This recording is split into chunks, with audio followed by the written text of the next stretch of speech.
Hello there YouTube, and welcome to my second video in my series of my review of every band playing download. In the last video we went from A Day to Remember to Grove Street Families, so let's jump straight into this video with my review of Hacktivist. Rap metal rather than nu metal, they're kind of left-leaning, quite a political band, if anything, and they make a really good mosh pit with their music. Holding Absence. A nu metal band that currently has quite a generic sound, but hopefully when they progress a bit more they'll start to get a bit more of a unique sound, because I did quite like the hardcore style they were going for. I the Mighty. Kinda like contemporary classic rock. It's the right mix of vocals and hard rock. It's nothing too extreme, it's kind of easy listening, although I mean that in a good way. Idols, a punk band with the energy and raw sound of the Sex Pistols mixed with the lyrics of Slaves. It's a really good band and I was genuinely shocked just how good they were. In Flames, a really good melodic band that kind of remind me of Children of Bodom, who I really like. In Flames, however, uses clean vocals rather than growls and screamo stuff, and that makes them a bit more of an accessible band, so I definitely recommend checking them out. Issues, band that mixes heavy metal and rap music. And I know what you're thinking, that's nu metal. No, this band does it in a completely new style. It's kind of a mix of club music and Cradle of Filth, so the two bands are at utterly different ends of the spectrum, and the mix of them together makes an utterly new style of music. And genuinely, I don't know if I like it or not yet. My brain is still trying to process this two styles of music put together in an utterly new way. I think I like them. Junior, a pop punk band who are kind of generic. They kind of remind me of Neck Deep but without the attitude. The songs are pretty good, but there's nothing that really smashes you in the face and says, hey, listen to this. Knucklepuck, another band that kind of remind me of Neck Deep. They're kind of like Neck Deep's little brother, and honestly Knucklepuck are a better band. I think Knucklepuck more understand what 2000s pop punk music was really about. Crocodile. Crocodile?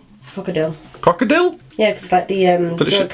Crocodile's got E on the end. But that makes me want to say Crocodile though. Crocodile are a supergroup formed with members of Sixth, Bloodhound Gang, Gallows, and others. They're a weird mix of metal, grindcore and sludge. It's pretty impressive, it's just not for me. Too rough and not enough melody makes them just sound really dull for me. But hey, they've got the guy from Bloodhound Gang in, so that's pretty cool. Cavell Attack.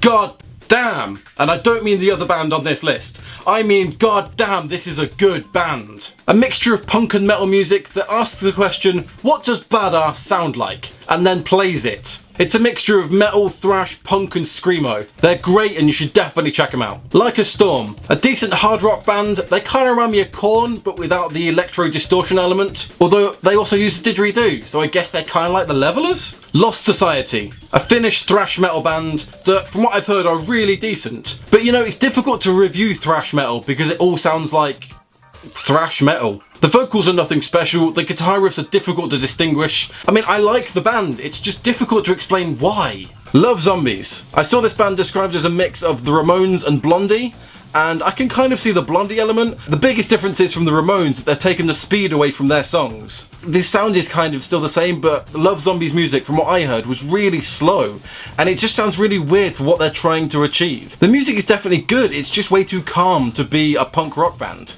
Moses, or M-O-S-E-S. Another shit band name that's really difficult to look up. Come on guys, the world has not run out of band names yet. Anyway, Moses are an indie band with rock elements. Kind of think of the heavier stuff that Oasis and Blur did, and you're kind of on the same lines. Definitely one of the lighter bands you're going to see at download, but that doesn't mean they're a bad band. Machine Gun Kelly.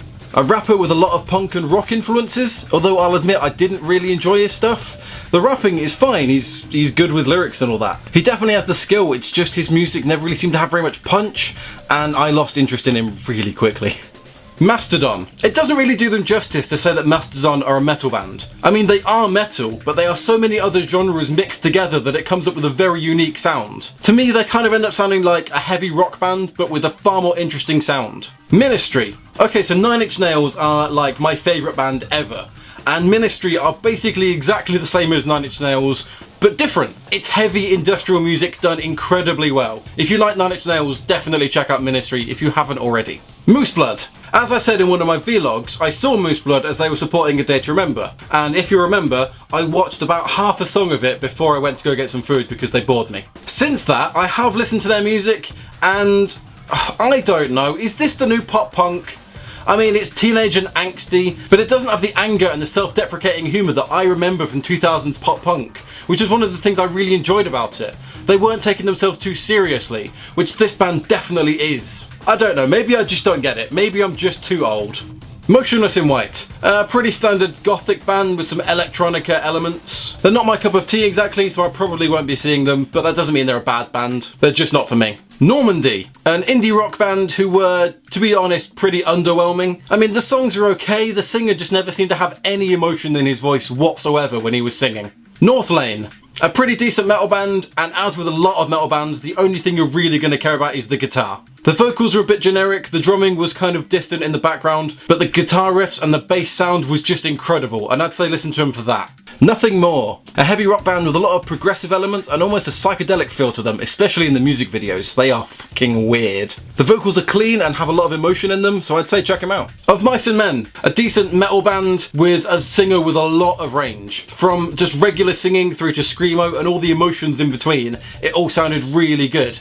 Opeth, a Swedish metal band that mixes in a lot of traditionally non-metal genres into their music. They are a metal band, but they are also progressive and folky and indie, and I like every element of it except for the metal, which was just too rough and screamo for me. The folk stuff, however, was really good.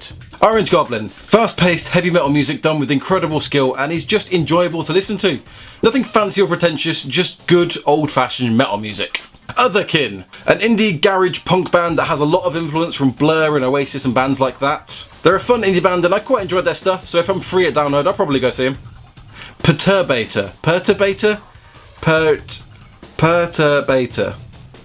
Just sounds a bit too much like masturbator. Electronic music, and let's be fair, that doesn't usually belong at Download Festival, but his music has been featured in a lot of video games, and that's really cool. And secondly, it's basically just 8-bit music, but expanded, and everybody loves 8-bit music. Esther, do you like 8-bit music? Yes, alright. Nice! See, proving my point. Pierce the Veil, another rock band that mixes in some hardcore stuff and some screamo elements. They didn't really do anything new, and to be honest, it didn't do anything for me. Prophets of Rage. Imagine if you got every soundtrack from every Tony Hawk's Pro Skater game and just mixed them all together. You'd end up with Prophets of Rage. It's nu metal, it's rap, it's rock, it's angry, it's political, and it's fun, and I really like it. Red Fang, a very accessible metal band. Their style is quite simple, but it's done really well. And the band members seem like genuine people in all their videos. They don't seem like they're putting on a persona. And I like that openness of just being themselves. Red Sun Rising, pretty diverse rock band that mixes some screamo, some hardcore, and some softer stuff. They're actually pretty decent, but the genre's got a little bit too mixed up and a little bit too confusing for me to really enjoy that much. Rob Zombie, some brilliant horror metal with some fun if nonsensical lyrics. He is, however, brilliant and I am so excited to see him at Download. Sabbath, a Swedish power metal band that often sing about war and battles and the military. They kind of remind me of what Ailstorm would be like if Ailstorm was serious. The music is decent with a strong focus on the vocals, which are incredible. She Must Burn, a goth metal band that has 2 singers, one really rough and a female clean vocalist. And honestly, I don't like the female vocalist. Everything else sounded really good. Her clean vocals kind of detract from the screamo thrash metal that is done really well. Sick Puppies, an amazing name, by the way. A hard rock band with a pretty low sound and some incredible bass riffs. Another band that does really simple music really well. Sixth, progressive metal mixed with rock. It's quite accessible, although the lead singer does mix in a lot of hardcore with regular vocals. I'll admit I had preconceived notions that I wouldn't like this band, but I'm glad to say that's all wrong and I really do. Simple Plan, a pop punk / rock-ish band from the early 2000s. Their stuff is kind of exactly what you'd expect from 2000s pop punk music. I just never got into them at the right time, and I think I've missed the boat on them now. I've tried listening to them and it just didn't do that much for me. I don't have the nostalgia for them, which means I'm not going to get into them now. Okay, thank you for watching. If you enjoyed this video, remember to click like, and if you like my stuff, remember to click subscribe. Remember to follow me on the social medias, and the third and final video in this series will be up very, very soon, so be on the lookout for that. Thank you all for watching. I'll see you soon. Cheers now.